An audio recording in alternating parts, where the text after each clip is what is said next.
चलिए हम लोग आज हिस्ट्री का कौन सा अध्याय पढ़ेंगे? 7वां अध्याय पढ़ेंगे। ठीक है, आज भी क्वेश्चन डिस्कशन नहीं है। ठीक है, कल कुछ क्वेश्चन बचा हुआ है इसलिए आज डिस्कशन नहीं होगा, कुछ कुछ बचा हुआ। सर बोले एक बार करवाने के लिए साथ में, ठीक है, तो पूरा हो जाएगा तो एक साथ करवा देते हैं। तो अशोक एक अनोखा सम्राट जिसने युद्ध का त्याग किया, ठीक है, इसके बारे में पढ़ना है।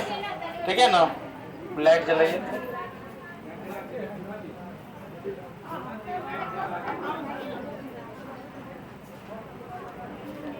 देखिए 6 तक कंप्लीट हो चुका है हिस्ट्री का। ठीक है, आज 7वां है। ठीक दिख रहा है? ठीक ठीक सही आ रहा है। क्वेश्चन कल हो जाएगा उम्मीद है। वो वाला माइक, ये आवाज जा रही है ना पीछे? वो वाला माइक से इसमें रिकॉर्डिंग ठीक से नहीं होता है। सभी लोग शांत बैठिएगा ना, तब आवाज जाएगी। अब जा रही है, अब जा रही है। ठीक है, देखिए तो 6 तक हम लोग पढ़ चुके थे कल जो है ना, और पढ़े थे 6वां चैप्टर और 5वां चैप्टर। आज हम लोग पढ़ेंगे कौन सा चैप्टर? 7वां चैप्टर, जिसमें अशोक एक अनोखा सम्राट जिसने युद्ध का त्याग किया था। युद्ध का त्याग कब किया था पता है? अशोक के द्वारा जो लड़ा गया अंतिम युद्ध था ना, वो कलिंग युद्ध था। ठीक है, जो 261 ईस्वी पूर्व में लड़ा गया था, कलिंग युद्ध ना। तो इसमें अशोक एक सम्राट जिसने युद्ध का त्याग किया, मौर्य साम्राज्य और अशोक, क्योंकि मौर्य साम्राज्य का प्रशासन पढ़ना है। अशोक एक अनोखा सम्राट, अशोक का कलिंग युद्ध, अशोक का धम्म। ठीक है, ये सब पढ़ेंगे हम लोग आज इसमें। ठीक है, तो स्टार्ट करते हैं आज का ये सेशन।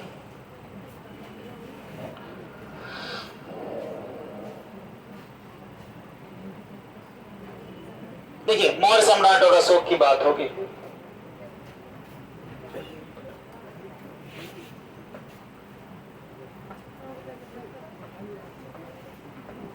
देखिए अशोक के बारे में पढ़ेंगे हम लोग।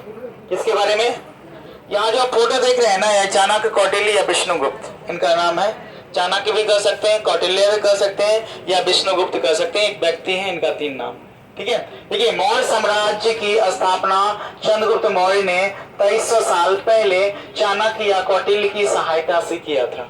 या क्या कहा जा रहा है कि मौर्य वंश की स्थापना। तो मौर्य वंश की बात करते हैं। देखिए मौर्य वंश की जो स्थापना है ना, वो पता है कि चंद्रगुप्त मौर्य के द्वारा किया गया था। किसके द्वारा? चंद्रगुप्त मौर्य के द्वारा। चंद्रगुप्त मौर्य के द्वारा कब किया गया था? 2300 साल पहले। मतलब कितना?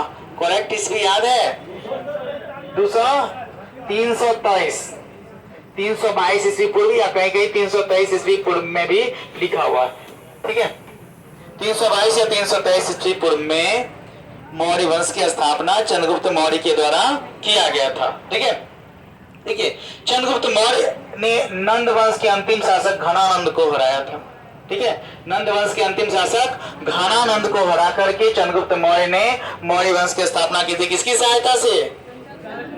चाणक्य की सहायता से, चाणक्य नीति। ये जो है ना चंद्रगुप्त मौर्य है ना, चंद्रगुप्त मौर्य का प्रधानमंत्री कौन? चाणक्य। चंद्रगुप्त मौर्य के प्रधानमंत्री थे चाणक्य, और इन्हीं की सहायता से जो है चंद्रगुप्त मौर्य ने किसकी स्थापना की थी? मौर्य वंश से। कितना साल पहले?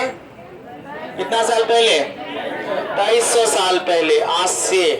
आज से लगभग 2300 साल पहले। अगर करेक्ट ईस्वी की बात करें तो 322 से 298 ईस्वी पूर्व तक इनका शासन काल है, चंद्रगुप्त मौर्य का शासन काल।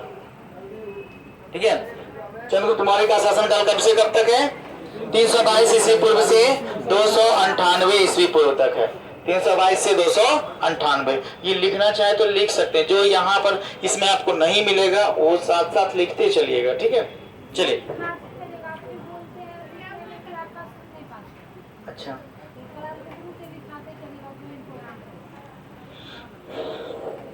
अच्छा बाद में आप वीडियो देख लीजिएगा, उसमें तो साफ दिख जाएगा आपको। चलिए उसके बाद देखिए, उसके बाद क्या हुआ? 305 ईस्वी में 305 ईस्वी पूर्व में चंद्रगुप्त मौर्य और सेल्यूकस निकेटर के साथ एक युद्ध हुआ था। ठीक है, 305 में चंद्रगुप्त मौर्य और सेल्यूकस निकेटर के साथ एक युद्ध हुआ था, जिसमें सेल्यूकस निकेटर की हार हो गई थी और चंद्रगुप्त मौर्य जीत गया। जब सेल्यूकस निकेटर हार गया ना, तो सेल्यूकस निकेटर ने एक संधि की चंद्रगुप्त मौर्य के साथ, और उस संधि के तहत सेल्यूकस निकेटर ने अपनी पुत्री कार्नेलिया या हेलेना, दो नाम है, कार्नेलिया या हेलेना, उसका विवाह चंद्रगुप्त मौर्य से करवा दिया। ठीक है, और चंद्रगुप्त मौर्य को दहेज में कहाँ कहाँ मिला? काबुल, कांधार, हेरात, मकरान, ये सब दहेज में मिला था चंद्रगुप्त मौर्य को। चंद्रगुप्त मौर्य बिहार के थे ना, तो बिहारी को पहले से दहेज लेने की आदत है। ठीक है, और एक देश से मिल गया था अफगानिस्तान दहेज में चंद्रगुप्त मौर्य को ना। तो 305 ईस्वी पूर्व में चंद्रगुप्त मौर्य और सेल्यूकस निकेटर के साथ युद्ध हुआ था, जिसमें सेल्यूकस निकेटर हार गया और चंद्रगुप्त मौर्य जीत गया था। और उसके बाद सेल्यूकस निकेटर ने चंद्रगुप्त मौर्य के साथ एक संधि कर ली, और संधि के तहत ना अपनी पुत्री हेलेना का विवाह चंद्रगुप्त मौर्य से करवा दिया। और उसके बाद चंद्रगुप्त मौर्य के दरबार में एक मेगास्थनीज नामक लेकर ना मेगास्थनीज को अपना राजदूत बनाकर सेल्यूकस निकेटर ने चंद्रगुप्त मौर्य के दरबार में भेजा था। ठीक है, 305 से 298 ईस्वी पूर्व तक मेगास्थनीज चंद्रगुप्त मौर्य के दरबार में रहा, और उन्होंने उसी दरमियान इंडिका नामक एक पुस्तक की रचना की, जो मौर्य वंश से संबंधित है। ठीक है, इंडिका जो पुस्तक है ना, किससे संबंधित है? मौर्य वंश। इंडिका नामक पुस्तक से मौर्य वंश के विषय में जानकारी मिलती है, इंडिका से। ठीक है, किसने लिखा इंडिका? मेगास्थनीज। मेगास्थनीज कौन था? सेल्यूकस निकेटर का राजदूत था। सेल्यूकस निकेटर ने अपना राजदूत बनाकर चंद्रगुप्त मौर्य के दरबार में भेजा था, और ये 305 से 298 तक चंद्रगुप्त मौर्य के दरबार में रहा, और यहीं पर इन्होंने इंडिका नामक पुस्तक की रचना की। और 298 ईस्वी पूर्व में चंद्रगुप्त मौर्य की मृत्यु हो जाती। चंद्रगुप्त मौर्य ना वो दक्षिण भारत चले जाते हैं, और वहीं पर संलेखन विधि द्वारा उनकी मृत्यु हो जाती है। सरवन बेलगोला कर्नाटक, सरवन बेलगोला कर्नाटक चले जाते हैं। संलेखन मतलब शरीर का त्याग कर देना, हाँ, शरीर का त्याग, बिना अन्न जल ग्रहण किए हुए। ठीक है, इसके बाद इनका पुत्र कौन? बिंदुसार। बिंदुसार, बिंदुसार। हर्यक वंश में बिंबिसार और मौर्य वंश में बिंदुसार। याद रखिएगा, बिंबी बिंदु, बिंदु मतलब मौर्य वंश, बिंबी मतलब हर्यक वंश। ठीक है, चलिए आगे चले। कौटिल्य नीति, देखिए चाणक्य नीति यही यहां पर लिखा हुआ है ना कि देखिए चंद्रगुप्त मौर्य की बात करें तो इन्होंने 322 और कहीं कहीं 323 भी रहता है। ठीक है, तो 322 ईस्वी पूर्व से 298 ईस्वी पूर्व तक इन्होंने शासन किया था। ठीक है, उसके बाद है बिंदुसार, 298 ईस्वी पूर्व से 273 ईस्वी पूर्व तक इन्होंने शासन किया था। उसके बाद अशोक की बात करें तो 273 में इसको राजगद्दी नहीं मिला था। 4 वर्षों तक उत्तराधिकारी का युद्ध चला था अशोक और इनके भाइयों में, और कहा जाता है कि अशोक ने अपने 99 भाइयों की हत्या की, और उसके बाद ये 269 में इनका वास्तविक राजाभिषेक हुआ। 269 से 232 तक इन्होंने शासन किया था। ठीक है, ये अशोक के बारे में कहा जाता है शासन। ये 4 वर्ष जो देखा है ना, 273 से 269, यहाँ पर उत्तराधिकारी का युद्ध चला था, राजा बनने का युद्ध चला था, उत्तराधिकारी का युद्ध चला था। ठीक है, 4 वर्षों तक। और वास्तविक राजाभिषेक इनका 269 ईस्वी पूर्व में हुआ था अशोक का। ठीक है,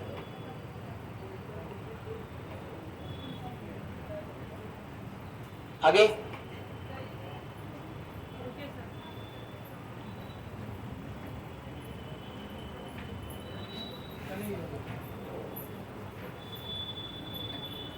कहा जाता है ना कि कलिंग युद्ध इनके द्वारा लड़ा गया अंतिम युद्ध था कलिंग युद्ध। ये अपने राजाभिषेक के 8वें वर्ष में लड़ा था, तो इसके 8वें वर्ष 261 ईस्वी पूर्व। ठीक है, आगे हम लोग आएगा तो बताएंगे। चलिए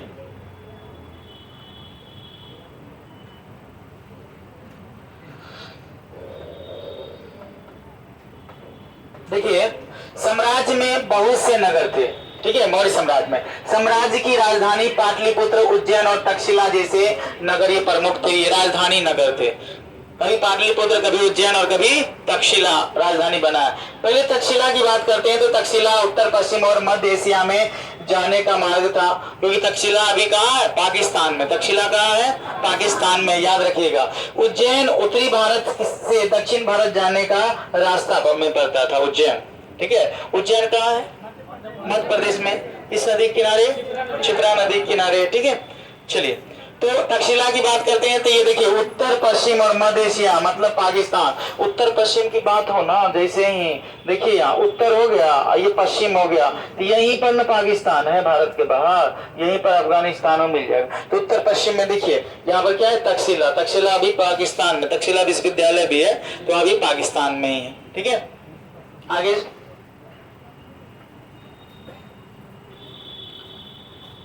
देखिए, मौर्य प्रशासन का प्रशासन कहाँ कहाँ था, ठीक है।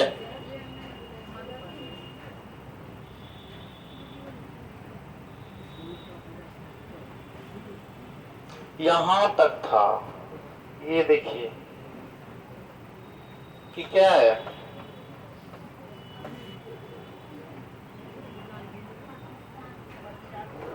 पटियाला, पटियाला, ठीक है।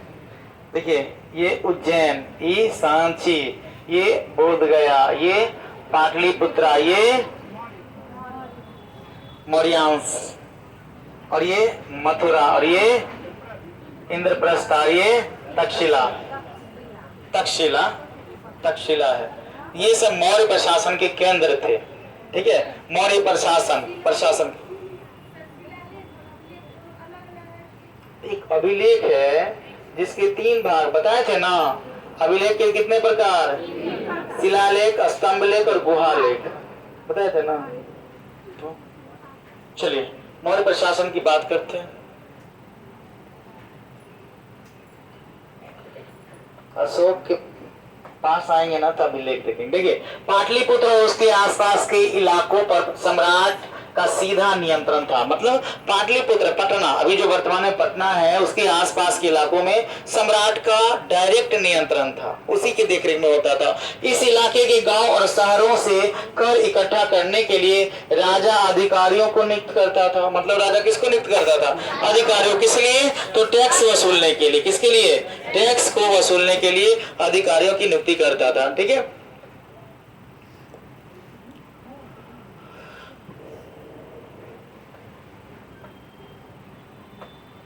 देखिए, तक्षशिला या उज्जैन जैसी प्रांतीय राजधानियों पर अक्सर राजकुमारों को वहां का राज्यपाल या गवर्नर बनाकर भेजा जाता था। राजकुमार कौन होता था? राजा का पुत्र। राजा का पुत्र ही राजकुमार होता था। देखिए, यहाँ लिखा है तक्षशिला, उज्जैन जैसे जो प्रांतीय राजधानी थी, वहां पर अक्सर राजकुमारों को वहां का राज्यपाल बनाया जाता था, ठीक है, या वहां भेज दिया जाता था राज्यपाल बना करके।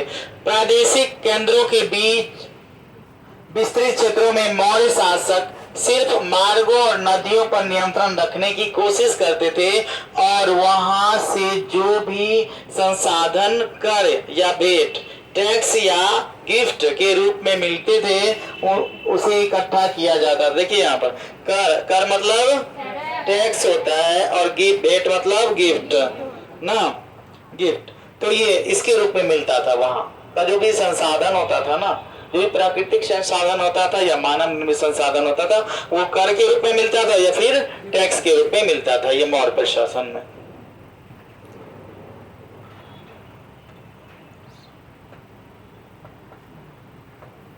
देखिए, अर्थशास्त्र में लिखा था। देखिए, अर्थशास्त्र के लेखक कौन? चाणक्य। चाणक्य, चाणक्य या कौटिल्य हो जाएगा, या इन्हीं का नाम क्या है? विष्णुगुप्त। एक ही नाम है तीनों, ठीक है। अर्थशास्त्र इन्होंने लिखा था। देखिए, अर्थशास्त्र से किस वंश के विषय में जानकारी मिलती है? मौर्य वंश के विषय में, क्योंकि चाणक्य ना मौर्य वंश में ही थे ना, चंद्रगुप्त मौर्य का प्रधानमंत्री। और इसी अर्थशास्त्र से किसके बारे में जानकारी मिलती है? मौर्य वंश। और ये अगर पूछा जाए कि अर्थशास्त्र किस विषय पर आधारित था, राजनीति पर आधारित था, राजनीति पर। ठीक है, ये इकोनॉमिक्स वाला नहीं था, ये राजनीति पर आधारित पुस्तक थी, अर्थशास्त्र। ठीक है, चलिए, तो यहाँ लिखा हुआ है कि अर्थशास्त्र में लिखा था कि उत्तर पश्चिम कंबल के लिए और दक्षिण भारत सोने के लिए और कीमती पत्थरों के लिए प्रसिद्ध था। यहाँ कहा जा रहा है ना, अर्थशास्त्र में क्या लिखा हुआ कि उत्तर पश्चिम का जो क्षेत्र था वो कंबल के लिए प्रसिद्ध था, और दक्षिण भारत का जो क्षेत्र था किसके लिए प्रसिद्ध था? सोना और कीमती पत्थरों के लिए प्रसिद्ध था। ठीक है, देखिए, अंत में जंगल वाले इलाके आते थे। अंत में कौन सा इलाका आता था? जंगल वाला। वहां रहने वाले लोग काफी हद तक स्वतंत्र थे। वहां रहने वाले लोग काफी हद तक क्या थे? स्वतंत्र थे। उनसे यह उम्मीद की जाती थी कि वे मौर्य पदाधिकारियों को हाथी, लकड़ी, मधु, मोम जैसी चीजों को लाकर देना। ऐसे किससे? जंगलों में रहने वाले लोगों से इच्छा की जाती थी ना, मतलब कि उम्मीद की जाती थी उन लोगों से कि मौर्य पदाधिकारियों को हाथी दे दें, लकड़ी दे दें, या हनी दे दें, या मोम दे दें। ये सारी चीजें ना, जंगलों में जो लोग रहते थे ना, उनसे इच्छाएं थी ना कि दे दें फ्री में, इतना टैक्स से लेता था फ्री में।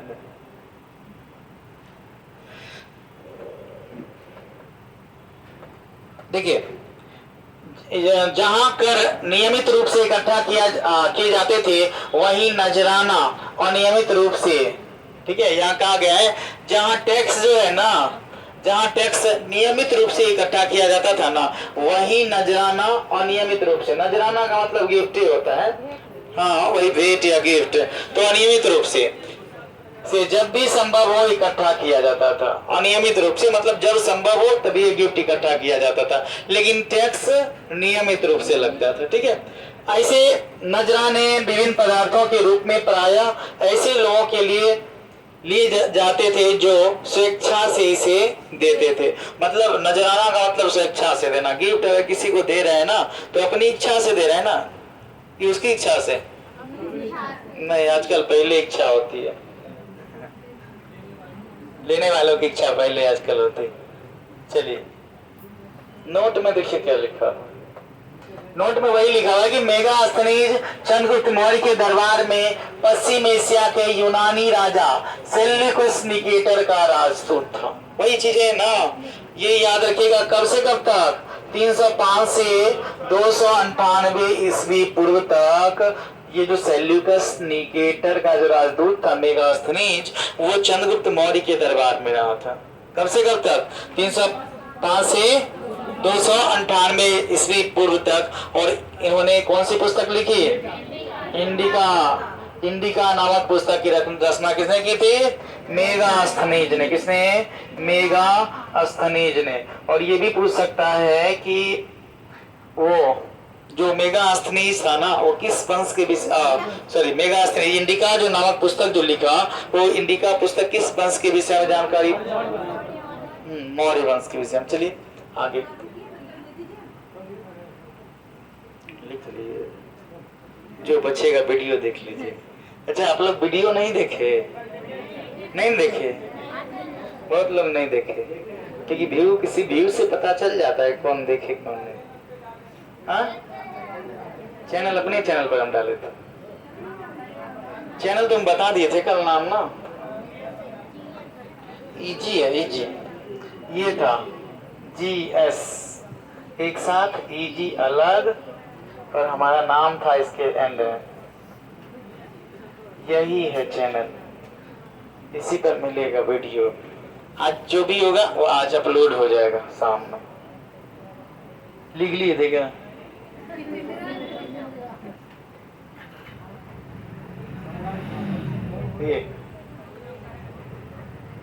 ठीक है, मिटाएं। चलिए देख लिए, तो ये देख लिए ना, आगे चले। ये देखिए, अशोक एक अनोखा सम्राट, अशोक महान।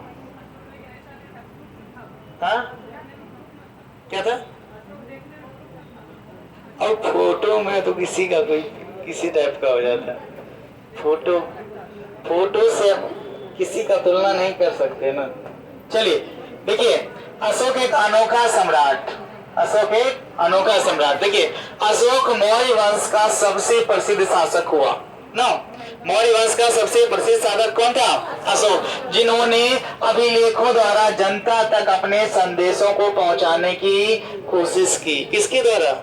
अभिलेखों के द्वारा। अशोक के ज्यादातर अभिलेख प्राकृत भाषा और ब्राह्मणी लिपि में लिखी गई है, ये याद रखिएगा। कौन सी भाषा? प्राकृत भाषा और ब्राह्मणी लिपि। ठीक है। अशोक के अभिलेख को सर्वप्रथम पढ़ने का श्रेय किसने पढ़ा था? 1837 में जेम्स प्रिंसेप ने। जेम्स प्रिंसेप ने 1837 में अशोक के अभिलेखों को पढ़ने में सफलता प्राप्त की थी ना। अशोक के अभिलेख 14 अभिलेख। अभिलेख 3 प्रकार के हैं, वो बताए थे ना, शिलालेख, स्तंभलेख और गुहालेख। ठीक है। ये जो मंच है ना छोटा है, इसलिए आगे पीछे सोच समझ के होना पड़ता है, तो पता चलेगा कहीं नीचे गए तो कांड हो जाए। चलिए, जेम्स प्रिंसेप या प्रिंसेप, ये से प्रिंसेप, जेम्स प्रिंसेप 1837 में सबसे पहले अशोक के अभिलेख को पढ़ा गया। क्या हुआ? पढ़ा था। हाँ, वो सबसे पहले खोजा था ट्रीपेंथेलर। ये खोजा था, लेकिन ये पढ़ा नहीं था। ये ट्रीपेंथेलर, इसकी खोज अभी नहीं आ रहा है ध्यान में, आएगा बीच में तो बता देंगे। ठीक है। तो अशोक मौर्य वंश का सबसे प्रसिद्ध शासक था, जिन्होंने अभिलेखों द्वारा जनता तक अपने संदेशों को पहुंचाने की कोशिश की थी। देखिए, अशोक के ज्यादातर अभिलेख किस भाषा में? प्राकृत भाषा और लिपि कौन सी है? ब्राह्मणी लिपि। प्राकृत भाषा और ब्राह्मणी लिपि में लिखी गई है अशोक की ज्यादातर अभिलेख। ठीक है। आगे देखिए, कलिंग का युद्ध।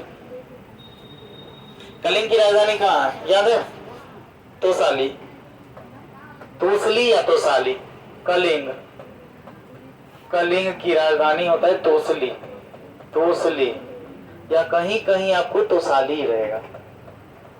कलिंग। अब यहाँ कलिंग कहाँ खोजिएगा, पता है आपको? कहाँ है?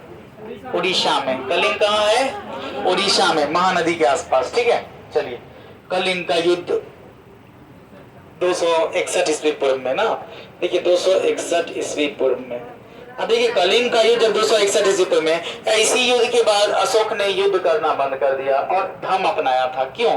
क्योंकि इस युद्ध में ना इतना ज्यादा हानि देखा था ना, अपनी आंखों से देखा था, कितनी लाशें, लाखों लोग मारे जा चुके थे, लाखों लोग घायल थे, लाखों लोगों को बंदी बनाया गया था, और वो सब अशोक ने आंखों से देखा। और उसके बाद अशोक का हृदय परिवर्तन हो गया उसी समय, और उसके बाद जिंदगी में कभी भी युद्ध ना करने की प्रतिज्ञा ली, और उन्हें धर्म को अपनाया, बौद्ध धर्म को अपनाया था। कौन से धर्म को?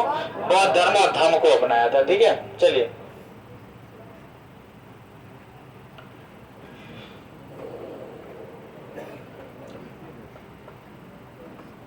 देखिए, लिखा हुआ है कि कलिंग तटवर्ती उड़ीसा का प्राचीन नाम। ठीक है। कलिंग जो है ना, तटवर्ती उड़ीसा का प्राचीन नाम है। राजा बनने के 8 साल बाद, राजा बनने के कितने साल बाद? 8 साल। कितना बताए थे? 269 ईस्वी पूर्व में राजा बने। ठीक है। और 261 ईस्वी पूर्व में कलिंग का युद्ध हुआ। 261 ईस्वी पूर्व में कलिंग का युद्ध हुआ। तो कितना वर्ष हुआ? 8 वर्ष हुआ ना। तो वही लिखा हुआ है कि राजा बनने के 8 साल बाद अशोक ने कलिंग युद्ध लड़ा था। वही लिखी हुई ना, राजा 269 ईस्वी पूर्व में बना था और 261 ईस्वी पूर्व में कलिंग का युद्ध हुआ था ना। युद्ध के दौरान हिंसा और खून खराबा देखकर अशोक को युद्ध से भी तृष्णा हो गई। उन्होंने निर्णय लिया कि वे भविष्य में कभी भी युद्ध नहीं करेंगे। तो पूछा जाता है किस युद्ध के बाद अशोक ने युद्ध करना छोड़ दिया? कौन सा? कलिंग युद्ध। और उन्होंने धर्म अपनाया था, कौन सा धर्म को? बौद्ध धर्म को अपनाया था। ठीक है, चलिए आगे चले।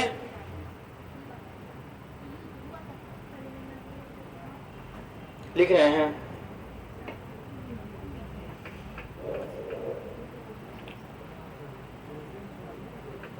चलिए। अब अशोक का धम, ये धम नहीं, क्या है आपको पता है? कथी है? रथ का पहिया है। ठीक है, चलिए अशोक का धम देखते हैं। धम, ठीक है। अशोक, देखिए अशोक का धर्म सभी धर्मों का मिला जुला रूप था। अशोक का जो धर्म था ना, जिसको कहते हैं धर्म, वो सभी धर्मों का मिला जुला रूप था, जिसमें किसी देवता की पूजा या धार्मिक रीति रिवाज या किसी कर्मकांड की आवश्यकता नहीं थी। कोई भी कर्मकांड नहीं था इसमें, सीधा सा एक धर्म था। वे बुद्ध के उपदेशों से भी प्रेरित हुए थे और इन्होंने बौद्ध धर्म भी अपनाया था ना। बुद्ध के उपदेश से प्रेरित होकर इन्होंने क्या किया था? बौद्ध धर्म को अपनाया था। और यहाँ पर अशोक का जो पूर्वज थे ना, जैसे चंद्रगुप्त मौर्य, कौन से धर्म? चंद्रगुप्त मौर्य के बारे में कौन सा धर्म? जैन धर्म। ठीक है, जैन धर्म के गुरु भद्रबाहु से इन्होंने जैन धर्म की दीक्षा ली थी ना। भद्रबाहु से इन्होंने जैन धर्म की दीक्षा ली थी। उसके बाद बिंदुसार की बात करते हैं तो बिंदुसार कौन सा धर्म? आजीवक संप्रदाय को इन्होंने अपनाया था। मखली गोसाल आजीवक संप्रदाय के संस्थापक थे, मखली गोसाल। उसके बाद अशोक की बात करेंगे तो अशोक ने कौन सा धर्म अपनाया? कौन सा? बौद्ध धर्म को। अशोक ने बौद्ध धर्म को अपनाया था। तो तीनों तीन धर्म से थे। कल हम बताए थे कि थोड़ा बौद्ध संगीति और जैन संगीति थोड़ा बताएंगे। ठीक है, तो बता देते हैं आगे। ठीक है, इसको खत्म करेंगे ना पहले, उसके बाद बौद्ध और जैन संगीति बताएंगे, उसके बाद आगे चलेंगे। चलिए देखिए, ऐसी कई समस्याएं थी जिसके लिए उसमें संवेदना थी। अब देखिए पहली समस्या, उसके साम्राज्य में अलग अलग धर्मों को मानने वाले लोग थे और इससे कई बार टकराव भी हो जाता था ना। अशोक कह रहे हैं कि उनके साम्राज्य में ना बहुत सारे अलग अलग धर्म को मानने वाले लोग रहते थे और इससे कई बार क्या हो जाता था? टकराव पैदा हो जाता था। जानवरों की बलि चढ़ाई जाती थी। अशोक ने कहा था कि जानवर बलि के लिए नहीं मारा जाएगा, ऐसा उन्होंने कहा था। ठीक है, दासों और नौकरों के साथ क्रूर व्यवहार किया जाता था। जो दास होता था, दास का मतलब गुलाम, और जो नौकर होते थे ना, उसके साथ क्रूरतापूर्ण व्यवहार किया जाता था। इसके अलावे परिवार में पड़ोसियों के बीच झगड़े होते रहते थे। परिवार में पड़ोसियों से क्या होते थे? झगड़े होते रहते थे ना। इस सब के कारण इन्होंने धर्म को अपनाया था। एक ऐसा धर्म जो सभी धर्मों का मिला जुला था ना, एक ऐसा धर्म जो सभी धर्मों का मिला जुला था। ठीक है,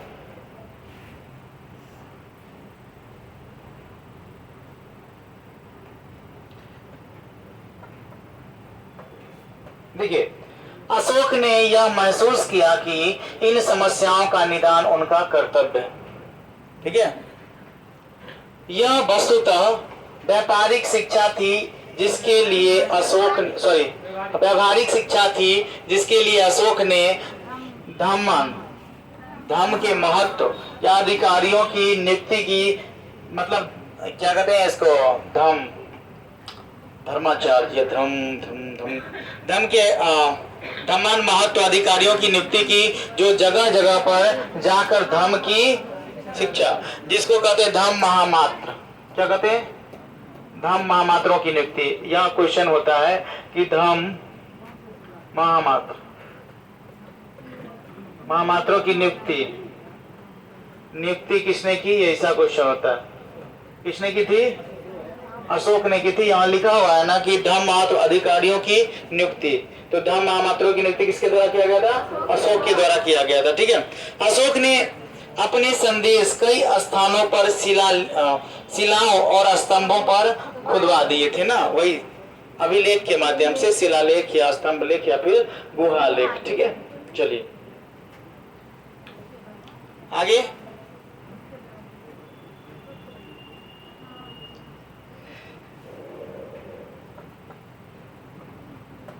देखिए, अशोक ने धम्म के विचारों को प्रसारित करने के लिए सीरिया, मिस्र, ग्रीस तथा श्रीलंका में भी दूत भेजे थे। अभी श्रीलंका वाला पूछा जाएगा। श्रीलंका में इन्होंने अपने पुत्र और पुत्री को भेजा था प्रचार प्रसार के लिए, धर्म के प्रचार के लिए ना। तो देवी से उत्पन्न 2 पुत्र, देवी इनकी मतलब अशोक की पत्नी का अगर देवी था, तो देवी से उत्पन्न था 2, एक का नाम महेंद्र और पुत्री का नाम संघमित्रा ना, महेंद्र और संघमित्रा। ठीक है, चलिए लाइट कट गया है, पंखा बंद कर दीजिए। ठीक है, उन्होंने सड़कें बनवाई, कुएं खुदवाए और विश्राम गृह बनवाए। इसके अतिरिक्त उन्होंने मनुष्यों और जानवरों की चिकित्सा की भी व्यवस्था की थी। मतलब चिकित्सा कार्य की भी व्यवस्था किसने की थी? अशोक ने की थी। ठीक है, तो ये याद रखिएगा। तो सीरिया, मिस्र, और एक और क्वेश्चन यहाँ आता है कि अशोक का जो बौद्ध धर्म था वो पूरे विश्व में प्रचार प्रसार हुआ, लेकिन कहाँ नहीं हुआ था? वो था ब्रिटेन में। ठीक है, ब्रिटेन में बौद्ध धर्म का प्रचार प्रसार नहीं हुआ था। दुनिया की सब जगह हुआ था, लेकिन ब्रिटेन में नहीं हुआ था।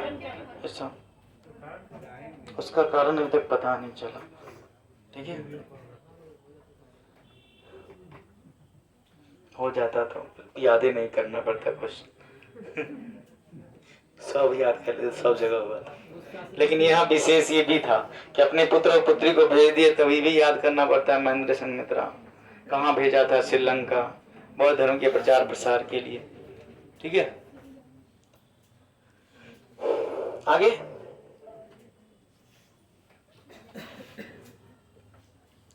आगे की बात करते हैं। लिखा हुआ आगे की बात। देखिए, लगभग 2200 वर्ष पहले मौर्य साम्राज्य का पतन हो गया और इसके स्थान पर नए राज्यों का उदय हुआ। मौर्य के बाद कौन सा? मौर्य वंश का अंतिम शासक कौन? मौर्य वंश का अंतिम शासक कौन था? नहीं बताइए, और दिमाग पर प्रेशर डालिए। नहीं, मौर्य वंश का अंतिम शासक बृहद्रथ नहीं था, बृहद्रथ था। ठीक है, चलिए, बृहद्रथ को पुष्यमित्र शुंग ने हराया था और मौर्य वंश के बाद शुंग वंश हो गया। नहीं हुआ तब? चलिए, तो यहाँ कहा गया कि लगभग 2200 वर्ष पहले मौर्य साम्राज्य का पतन हो गया और इसके स्थान पर कई नए राज्यों का उदय हो गया। पश्चिमोत्तर में तथा उत्तर भारत में कुछ भागों में करीब 100 सालों तक हिंद यवन राजाओं का शासन रहा। ठीक है, हिंदी यवन, इंडो ग्रीक। ठीक है, हिंद यवन राजाओं का शासन रहा था। और इसके आगे की भी बात करते हैं। उसके बाद देखिए, इसके बाद पश्चिमोत्तर भारत तथा पश्चिम भारत पर शक नामक मध्य एशियाई लोगों का शासन। ये शक है, ई वाला शक है। ठीक है, ये शक, ई वाला शक नहीं था, वो 100 ई है। तो शक देखिए, यहाँ पर एक चीज बताई गई है कि शक राजा नौ मध्य एशिया के थे। कहाँ के पता है? वो मध्य एशिया के थे शक। और शक जो है ना, वो बैक्टीरिया भी है, जनजाति। एक शक था और एक था, मतलब एक दूसरे को खदेड़ते हुए भारत में प्रवेश किया था। शक भारत में आया था, एक दूसरे का पीछा करते हुए भारत में। और इसी समय में अशोक का जब शासन चल रहा था ना, तो इसी समय में चीन में महाद्वीप का निर्माण हुआ था सी हांगती के द्वारा। सी हांगती ने चीन में महाद्वीप का निर्माण करवाया था। और इसी के समय, अशोक के समय में ना, शकों के बाद देखिए कुषाण, कुजल कडफिसस, कुषाण वंश का ना, कुषाण वंश का संस्थापक था ना कुजल कडफिसस। तो शकों के बाद क्या आया? कुषाण ने लगभग 1000 वर्षों पहले शासन स्थापित हुआ था। मतलब कुछ शक के बाद कौन आया? कुषाण आया, और कुषाण ने लगभग 2000 वर्ष पहले शासन स्थापित किया था भारत में। ठीक है, कितना साल पहले? 2000 साल पहले।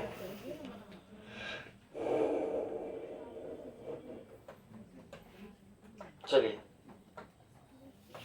आगे देखिए कि उत्तर तथा मध्य भारत के कुछ इलाकों में मौर्य सेना नायक पुष्यमित्र शुंग ने एक राज्य की स्थापना की थी जिसका नाम था शुंग वंश। क्या नाम था? हाँ, शुंग वंश। शुंग वंश। पुष्यमित्र शुंग संस्थापक थे किसके? शुंग वंश के। शुंग वंश के संस्थापक पुष्यमित्र शुंग। शुंगों के बाद कन्नव आया, और कन्नव वंश के संस्थापक वासुदेव थे। वासुदेव कन्नव। वासुदेव कन्नव, ये कन्नव वंश के संस्थापक थे ना। शुंग वंश के पुष्यमित्र शुंग और कन्नव वंश के वासुदेव। कुछ और वंशों का शासन था तब तक चला जब तक लगभग 1700 वर्ष पहले गुप्त साम्राज्य की स्थापना हुई थी। तब तक ये सब चलते रहते। गुप्त वंश के संस्थापक कौन? श्रीगुप्त। श्रीगुप्त के बाद कौन आया? नहीं, अच्छा कौन है? याद नहीं है, भूल गया। एक छुटका आया था ना, घटोत्कच। घटोत्कच, ठीक है। चलिए, बहुत इतिहास में ना मतलब 100 कंफ्यूजन है, ठीक है ना। नाम है इसका इतिहास। इति मतलब इतिहास मतलब कहानी ना। इतिहास का हम लोग नया डिफिनेशन क्या बोलते हैं? कोई पूछता है ना इतिहास क्या है, तो अगर बड़े हो गए ना, बहुत बड़े लोग पूछते हैं, तुम कहते हैं कि आपकी शादी कब हुई थी? बोले आज से 5 साल पहले। तो दिन को याद कीजिए, वही इतिहास है, ठीक है। कोई छोटे लोग को पूछना होता है तो जन्म कब हुआ था, बोलेगा 15 साल के हो गए, तो वो दिन इतिहास था जब तुम्हारा जन्म हुआ था ना। ये डिफिनेशन है इतिहास का। तो जो बीत गया वही इतिहास है, ठीक है। चलिए, पश्चिम भारत के शक शासक तथा मध्य भारत में शासन कर रहे सातवाहन। देखिए, सातवाहन वंश के संस्थापक सिमुख, याद रखिएगा क्या? सिमुख, ये संस्थापक थे सातवाहन वंश का, ठीक है। के मध्य युद्ध हो गए। सिमुख और शक के बीच क्या हो गए? युद्ध हो गए। लगभग 2100 साल पहले स्थापित सातवाहन राज्य लगभग 400 तक टिका रहा। लगभग 1700 वर्ष पहले मध्य तथा पश्चिम भारत में वकाटक रुद्रसेन, नाम सुने हैं? यही वकाटक की सहायता से शकों का अंत कर दिया था सातवाहन वंश ने। इस वंश का शासन स्थापित हुआ था, इसका वकाटक का। लेकिन ये भी ज्यादा दिन नहीं चल पाया वकाटक, और धीरे धीरे नए वंश आते चले गए, और बहुत सारे वंश आए चले आएंगे। जो संस्थापक हम लिखवा रहे हैं ना, वो सब लिखते चलिएगा, ठीक है। या फिर बाद में आप वीडियो को रोक रोक के देख लीजिएगा। देखिए, दक्षिण भारत में 2200 से 1800 साल पहले के बीच चोल, चेरों तथा पांड्य ने शासन किया, और लगभग 1500 साल पहले पल्लव आए और चालुक्य के 2 बड़े राज्यों की स्थापना हुई। ये सब याद रखिएगा, क्योंकि जो बड़ा क्वेश्चन पूछता है ना कि निम्न में से कौन सा जोड़ा सही है, ऐसे करके पूछा जाएगा बहुत बड़ा, कि निम्न में से क्या सही है, निम्न में से क्या गलत है। इतना सीटेट में तो बहुत बड़ा बड़ा क्वेश्चन होता है, और इसको इसी तरह के वर्ड को डायरेक्ट यहाँ से उठा के डाल देगा आपको क्वेश्चन में, ठीक है। लाइन बाय लाइन एक स्टेटमेंट होगा, एक तर्क होगा, और कहेगा 1 और 2 दोनों सही, 1 2 3 तीनों सही, या तो 1 सही या 2 सही। यही इस तरह का औरत होता है ना, तो ये स्टेटमेंट में आ जाएगा डायरेक्ट। तो इस सबको थोड़ा देखिएगा। देखिए, हमारा मानना है, देखिए खत्म हो गया। हमारा मानना है कि अगर आप लोग डेली क्लास में आइएगा ना, तो हमको लगता है कि क्वेश्चन नहीं छूटेगा आप लोग का, एक भी 6 to 8 में तो गारंटी है क्वेश्चन नहीं छूटेगा। जितना पढ़ा देंगे ना, उससे बाहर से क्वेश्चन नहीं होगा उसमें, ठीक है। क्वेश्चन नहीं छूटेगा। लेकिन यही है कि आप लोग में देखते हैं कि एब्सेंट ज्यादा करते हैं। एक दिन आए कल गए, एक दिन आए कल गए। देखिए थोड़ा कम पढ़िए लेकिन रेगुलर पढ़िएगा तब होगा, ठीक है। किसका किसका चोल, चोल चोल साम्राज्य था, ठीक है। जिस चेर भी पांड्या, हाँ चोल का राजेंद्र प्रथम या राजेंद्र चोल, हाँ ठीक है। चलिए और इसमें थोड़ा सा हम बौद्ध संगीति याद बता देते हैं, ठीक है। जो कल बोले थे ना कि 4 बौद्ध संगीति होता है, इसको थोड़ा सा देख लीजिए अब।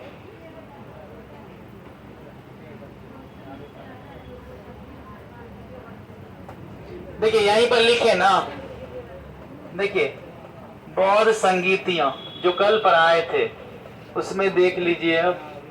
बौद्ध संगीतियां हुई है टोटल 4, कितना 4 को बौद्ध संगीति हुई है।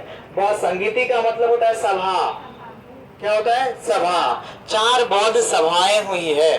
पहला देखिए प्रथम, यहां लिखेंगे कि प्रथम बौद्ध संगीति, प्रथम बौद्ध संगीति मतलब प्रथम बौद्ध सभा। प्रथम बौद्ध संगीति जो हुई थी ना वो हुई थी 483 ईस्वी पूर्व, ठीक है। 483 ईस्वी पूर्व। जगह का नाम था राजगृह, ठीक है। देखिए अब यहां से देख लीजिएगा कि देखिए और ये शासक जो था ना अजात शत्रु, शासक कौन अजात शत्रु, ठीक है। तो यहाँ इस देखिए इसको यही लिख देते हैं, यहाँ समय लिख देते हैं, ठीक है।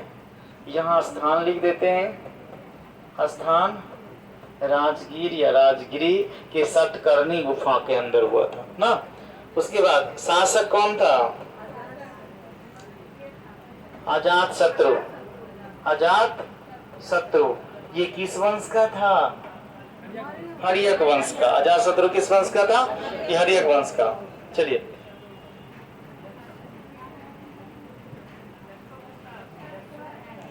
और ये अध्यक्ष हाँ महाकश्यप, महाकश्यप अध्यक्ष था। ये इतना चीज आपको याद रखना होगा प्रथम बौद्ध संगीति में। कि प्रथम बौद्ध संगीति कब हुई थी तो 483 ईस्वी पूर्व में हुई थी। कहाँ हुई थी तो राजगीर के सतकर्णी नामक गुफा के अंदर। शासक कौन था ये अजात शत्रु। या पूछा जाए किसके शासन काल में प्रथम बौद्ध संगीति का आयोजन किया गया था तो अजात शत्रु के शासन काल में। अध्यक्ष कौन था तो महाकश्यप, ठीक है। किधर हो जाते हैं देखिए दूसरा या द्वितीय बौद्ध संगीति, द्वितीय बौद्ध संगीति। द्वितीय बौद्ध संगीति की बात करें तो समय यहां लिखते हैं, समय होता है 383 ईस्वी पूर्व, ठीक है। अब देखिए अब स्थान ना नहीं स्थान देखते हैं ना वैशाली, ठीक है। अब शासक कालाशोक,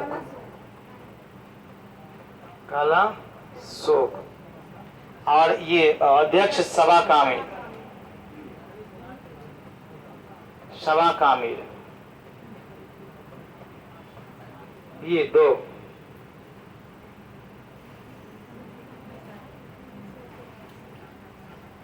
लिख लीजिए इसको।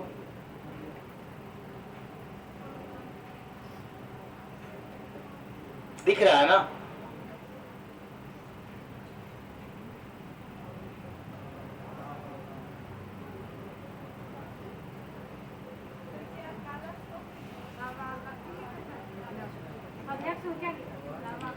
कालाशोक लिखे हैं,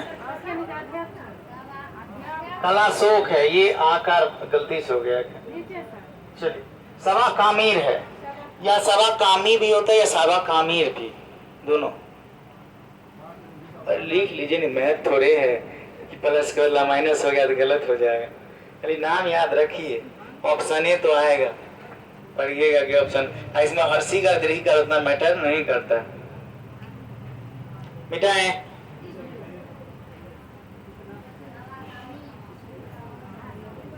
तीसरा बौद्ध संगीति मिटा दे, यही मिटाते हैं प्रथम। चलिए यहां लिखते हैं हम लोग तृतीय बौद्ध संगीति।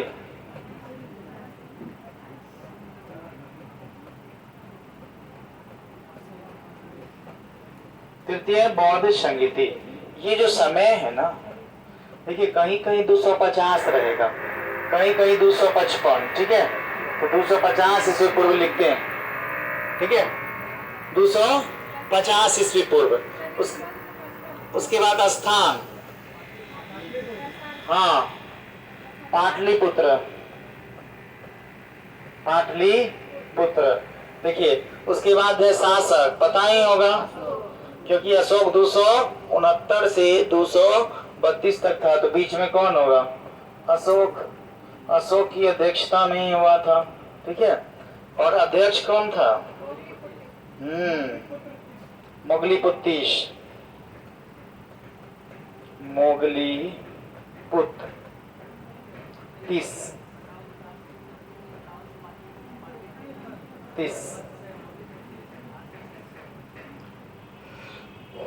मोगलीपुत्र 30। उधर दूसरा लिख लिए है ना, दूसरा लिख लिए हैं, चौथा यहां लिख दें।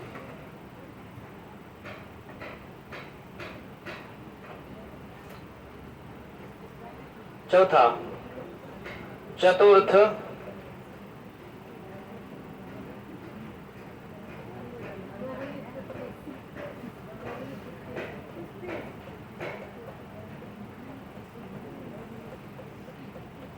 चतुर्थ बौद्ध संगीति, ये हुआ प्रथम शताब्दी। समय में क्या होगा?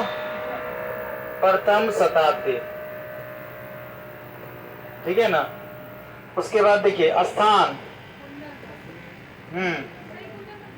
कश्मीर, कुंडलवन कश्मीर, ठीक है। उसके बाद शासक कनिष्क, कुषाण वंश का सबसे पावरफुल शासक था, ठीक है। अध्यक्ष वसुमित्र, और एक उपाध्यक्ष था इसमें, अश्वघोष। मिला लीजिएगा इसमें, ठीक है ना। अश्वघोष और वसुमित्र में देख लीजिएगा, थोड़ा अगर डिफरेंट लगे तब, कंफ्यूजन कहीं हो, ठीक है।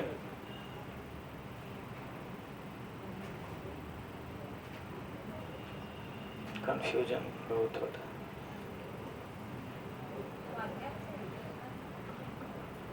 उपाध्यक्ष, ये होता क्या है कि इसको से लिखने में ना थोड़ा ऊपर से लिखा जाता है, देखते हैं ऊपर से, इसमें सटाए नहीं है ना, उसके बाद भी लिखा होता है, इसलिए थोड़ा लिखने के बाद ऊपर से लिखना पड़ता है। चलिए हो गया ना। ये 4 बौद्ध संगीति थी, ठीक है। ये 4 बौद्ध संगीति, मिटा दें।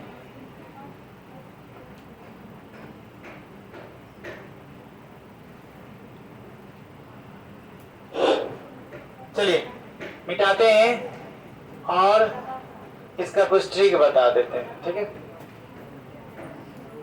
याद करने के लिए। देखिए सबसे पहले ईस्वी वाला ट्रिक देखिए कब हुआ था, तो ये 483 है, इसके 100 साल बाद 383 में, अब ये 250 और प्रथम शताब्दी, ये तो सीधे रहेगा घटते में, देख रहे हैं ना, घट रहा है ना। उसके बाद देखिए, उसके बाद स्थान में याद कीजिएगा रावई पाकू, राजगीर, वैशाली, पाटलिपुत्र, कुंडलवन, ठीक है। और उसके बाद शासक में अका अक, ठीक है।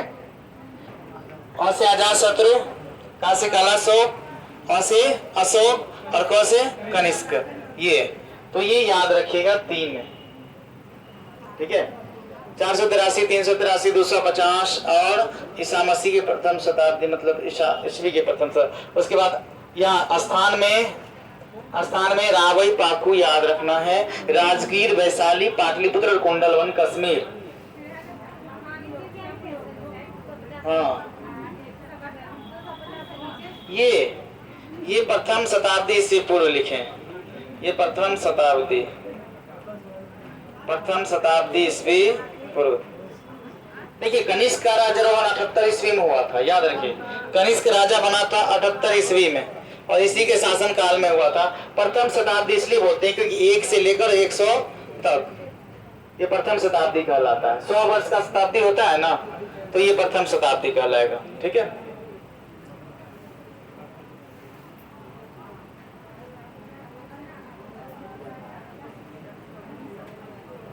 हो गया। चलिए मिटाए नहीं, ये प्रथम शताब्दी ईस्वी, प्रथम शताब्दी ईस्वी।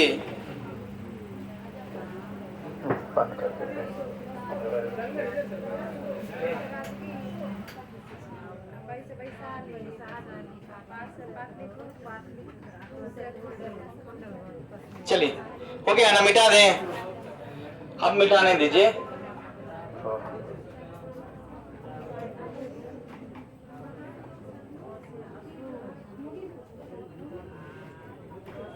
चलिए, ये पहले बहुत संगीति था, अब कौन सी संगीति? हट जाओ तुम, जैन संगीति। देखिए कितना जैन संगीति हुआ जानते हैं ना? 2 ही हुआ था जैन संगीति। कितना? 2। पहला हुआ था 300 ईस्वी में, यहां लिख देते हैं, प्रथम जैन संगीति। प्रथम जैन संगीति कब? 300 ईस्वी पूर्व। कहाँ?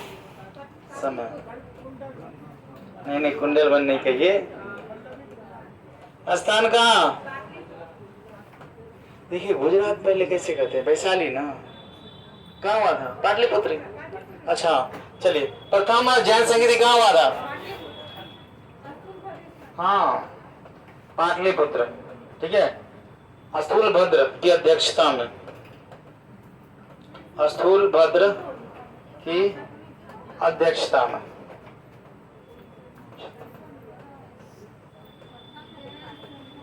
प्रथम जैन संगीति है। ठीक है, इतना याद रखिए। अध्यक्ष था स्थूलभद्र। ठीक है, इसी की अध्यक्षता में हुआ था। देखिए दूसरा द्वितीय, हाँ, जैन संगीति। चलिए, द्वितीय जैन संगीति जो हुआ था वो था 512 ईस्वी। ठीक है, ये 512 ईस्वी वल्लभी गुजरात, और ये क्षमा सरवन की अध्यक्षता में।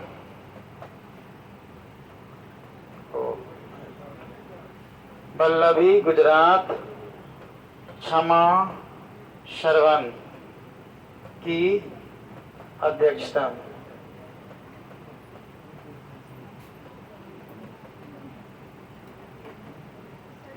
ठीक है ना, ये स्थूलभद्र।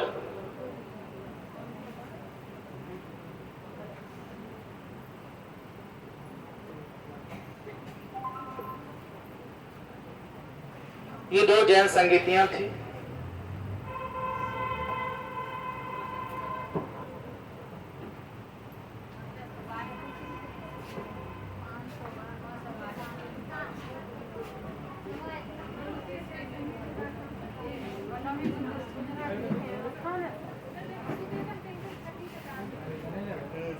छठी शताब्दी पढ़ेंगे उसको।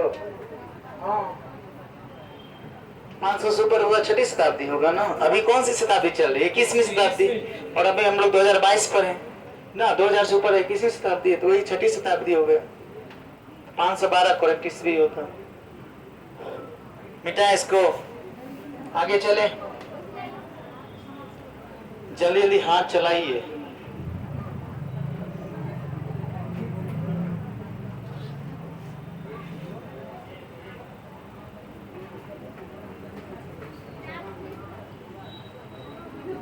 हो गया, मिटाए हैं। चलिए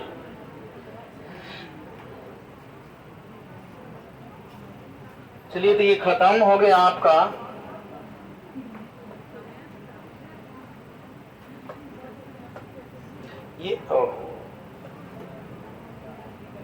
ये खत्म हो गया। अब हम नेक्स्ट हम लोग अगला चैप्टर पढ़ेंगे,